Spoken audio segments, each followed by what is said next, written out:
Hello everyone, welcome back to my channel. Today is a very special day because I am hopefully going to be, well, trying on some dresses so that I ordered a bunch of dresses to get married in. I don't even know how to say this, start this video. I am not somebody who wears dresses almost ever. If you have followed me for a long time, you know that. I think I own like 2 dresses, maybe 3. I can't remember the last time I actually wore one of them though. But anyways, I have ordered several dresses that I plan to try on in this video, and hopefully you guys can help me select one. I have gotten many questions over the years about marriage. When will I get married? Will I ever get married? Like, what am I doing with my boyfriend? We've been together for so long. So yes, Nick and I have been together for, it will be 11 years this August. And the topic of marriage, it's come up in our relationship over the years again and again. There's a lot I could say about that. There's a lot I could say about marriage in general. I feel like I can make several videos on it. And then there's a lot I could say about the significance of marriage in my relationship. Yeah, it's like, I don't know, a topic that has so many nuances, and there's a lot to say. When Nick and I first got together, I mean, we were in entirely different chapters of our lives. I was in my 20s, Nick was in his, I think he had just turned 30. Yeah, because he's 41 now. And I mean, things were a lot different. You know, we didn't envision becoming parents. We definitely didn't envision having kids anytime soon. And we, at the time, really didn't value marriage as something that was important to either one of us for different reasons. We both come from different backgrounds, for starters. Nick comes from a family that has been through divorce. My parents are still together. I think they've been together for almost 45 years. I think. Do not quote me, but I'm pretty sure it's been almost 45 years. So, you know, just bottom line, we come from very different backgrounds. So our views on marriage are inherently different. And they've shifted a lot through the course of our relationship as well. As we got older, I think our priorities changed. I know mine did for sure. And I think Nick's changed a lot more as well after the birth of our first child. Or even, you know, when I was pregnant and he knew he was going to become a father, I think his perspective on certain things just shifted a lot. That is all to say, we have been engaged for the last almost 2 years. There are a bunch of reasons why we haven't gotten married yet. I think mostly it just comes down to life, being busy with kids. You know, I've gone through 2 pregnancies, had 2 children, and we've had a plethora of other life things happen with our families, blah, blah, blah. And then there's the element of just, I don't know, like planning a wedding. The good news about that is we both have never envisioned having some sort of large, extravagant ceremony or anything like that. At this point in our lives, I think it's gonna be a very, very simple ceremony, probably at a courthouse. And then, like, I think a barbecue with some close friends and family. So I have taken it upon myself to browse for some dresses online. None of them are true wedding dresses. I mean, you can get married in anything you want, but none of them are like classic wedding dresses. And they were all relatively inexpensive.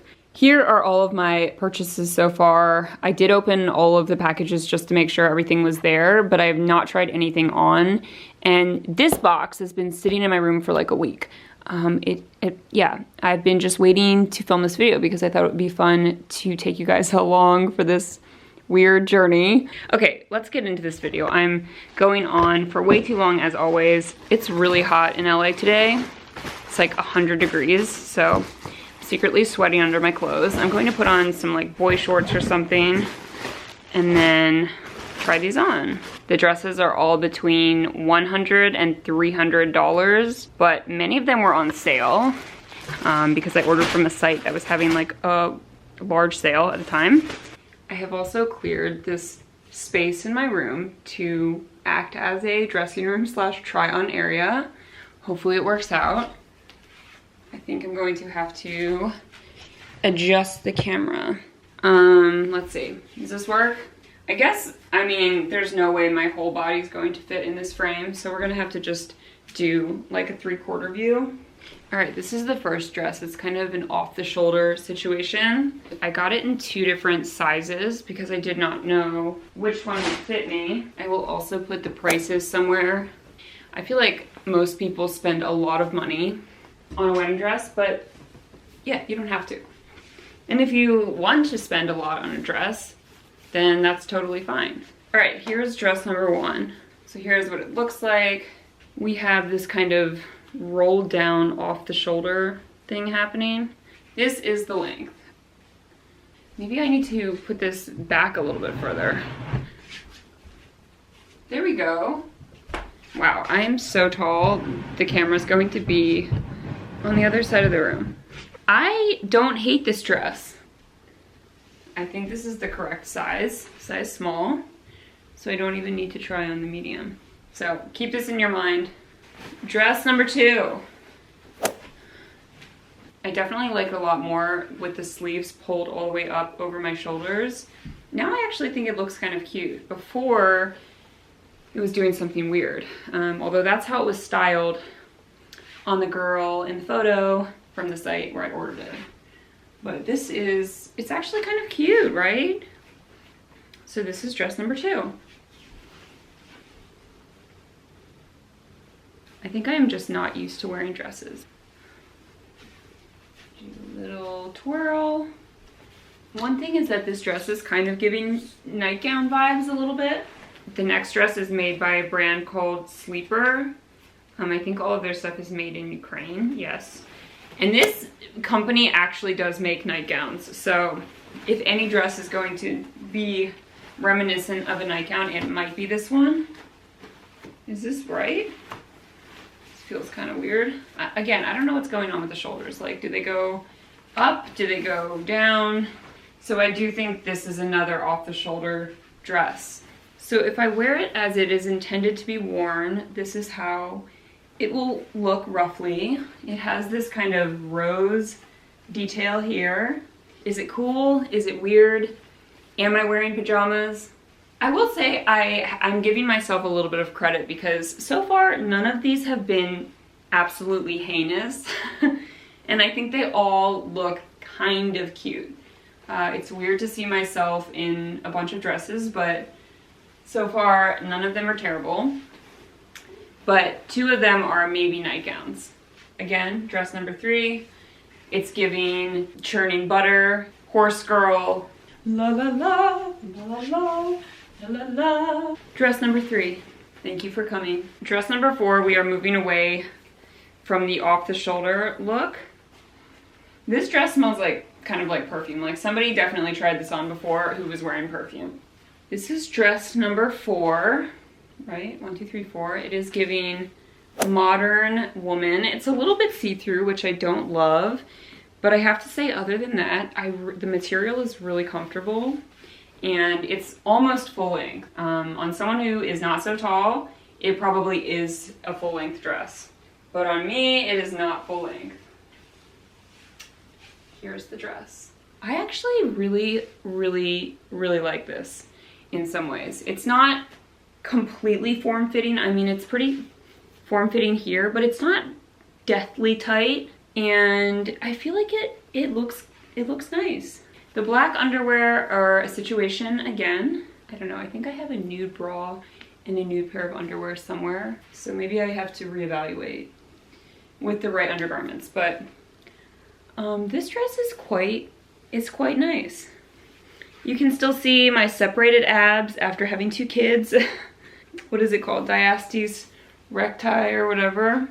That is still happening, you know. I'm only 6 months postpartum. But I think this dress is cute. So, dress number 4. Let me know what you think. On to the next, on to the next. So that's 4 dresses so far that are all kind of cute. That's a really big deal for me. Here is dress number 5. I think this is my least favorite one. I'm just gonna say that up front.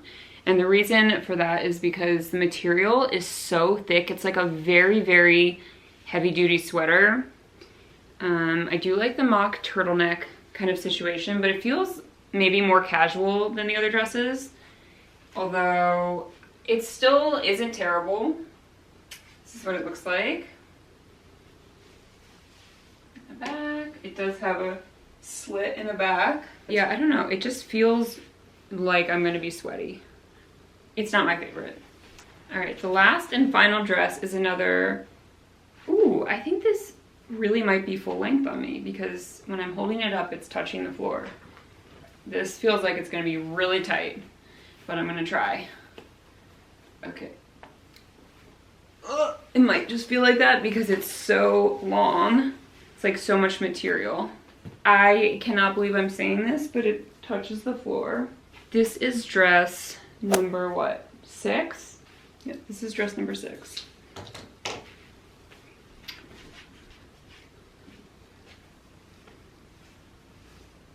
I like that the sleeves are really long.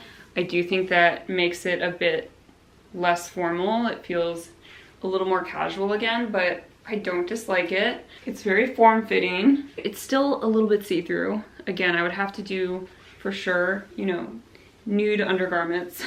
I think it's kind of really cute.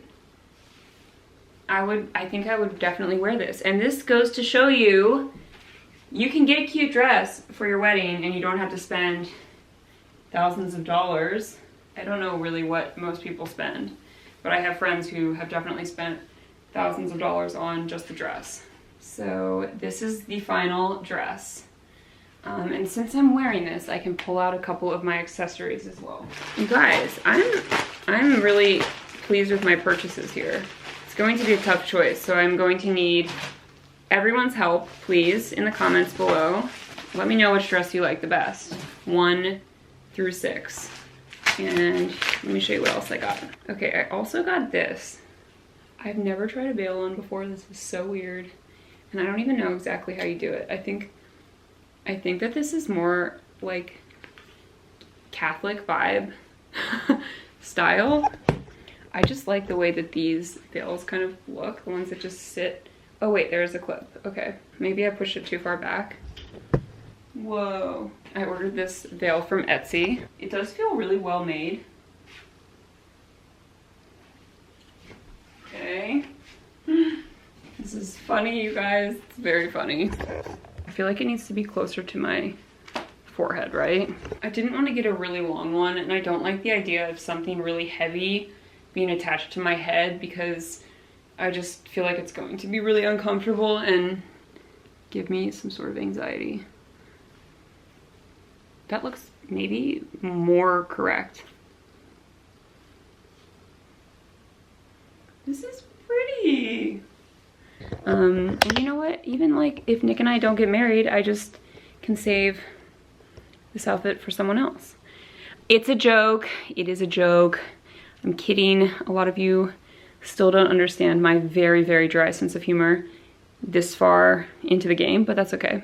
I'm gonna take you in my closet over here where I have a full-length mirror, but I'm telling you it's messy in here. I actually am thinking that a long dress, if I were to wear a veil, might look better together. So I also got this headband. I don't really know what I want to do with my hair. I think I'll probably just wear it down. I never fully straighten my hair, but I think I would maybe straighten my hair. And yeah, so I got this like, it's kind of like looks like a prom headband. But yeah, I don't know, I think the veil looks better. Maybe this could be barbecue headband, you know? I think that's it. Oh, the shoes. I did buy 2 pairs of shoes. I bought a pair of Prada shoes. Now these were not super inexpensive. They're just white platforms. And then I bought a pair by Jimmy Choo, which, oh my gosh, they were so small. Italian sizing is always kind of weird. European shoe sizing in general, but specifically Italian shoes are always cut really small in my opinion. And I forgot about that when I ordered the Jimmy Choos. I mean, they didn't fit at all. They were so small. I just sent them back. I'm gonna try these on with my little socks. I know that's also not, I mean, this is not how I would wear them, but hold on. The internet is so weird about foot content. This goes like this. They're just, I think, too high. Nick and I are about the same height, and I think it's okay for me to be a little bit taller than him. I mean, it's fine for me to be taller than him in general, but I don't want to be half a foot taller than him when we are standing next to each other. And I don't want to roll my ankle and die. All right, I don't even know how to go about choosing this dress. So please, in the comments section below, tell me what dress you liked the best, 1 through 6. I will label them in this video so that you know. I feel like I want to try them on for Nick, but I know that's not what you're supposed to do. I think I will at least keep 2. I'll keep 1 for getting married at, what is it called? What is it called? A church? Where do you get married? 1 for getting married, and then 1 for the after marriage barbecue / day, whatever we end up doing. Even if we don't have a barbecue, even if we do something just with our little family, it might be nice to have a separate dress. Because I think people do that, right? They have a ceremony dress and then a reception dress. And you can also tell me if you liked the veil or the headband. I did order 1 more veil that's really small. It's called, I think, a birdcage veil. It just goes like over your eyes and clips into your hair. But that one has not arrived yet. Yeah, again, there's so much stuff I could say in this video regarding marriage, what my views are on it, and all that stuff. For me personally, being married feels a little bit more important to me now, especially after having kids, because I think it would make our family feel like more of a family unit, even if it's just conceptually, because we are a family and we do feel very much like a family. But I think there can be something sacred to marriage between 2 people, even if it's just like the idea of it between you and your partner. It doesn't matter what anybody else thinks, is what I'm trying to tell you. So you don't need to get married for anybody else. You don't need to pressure yourself to follow a certain timeline. I don't really care what people think about the fact that I'm unmarried at this point. I mean, my grandmother certainly has issues with it. She's brought it up many times, but I personally don't care. And I still refer to Nick as my boyfriend because that's what I called him for so many years, and it just became habitual. And then after he proposed, I just continued to call him my boyfriend because it was what I was used to calling him. So I don't know, it feels almost unnatural to then suddenly shift to calling him my fiance. I think those terms of endearment, the formal terms of endearment, are just fairly unimportant to me. But I would like to get married, and I will call him my husband because I do like that. My final thought is I would really like to only get married once in my life. I know that is what everyone dreams of, and when you get married to someone, you obviously don't anticipate getting a divorce, although it is so common. You know, I don't know what the statistic is, but I think more than 50% of people who get married probably divorce. That could be wrong. You know, it's a large percentage. If I could choose something for myself, it is that I would really, really only like to get married once. And I think that is another part of why it's taken us so long to get married. Marriage is not something where you just automatically meet someone and you know they are the person for you. Maybe that happens to some people, but I think generally you go through ups and downs in a long-term relationship, and those ups and downs either make you stronger as a team and grow together, or they can make you grow apart. And when you first meet someone, even in the first few years, you might not even have hit any of those obstacles yet or challenges. So I think being a good team involves working through your differences, always working on communication, and how you handle the very hard parts in life. That is what matters. I want to be married to someone who can really weather those difficult moments. And overall, I think Nick and I are doing a really good job with that. Yes, thank you for watching my video. Thank you for helping me choose my wedding dress. I look forward to seeing you very soon in my next video, and I will talk to you then.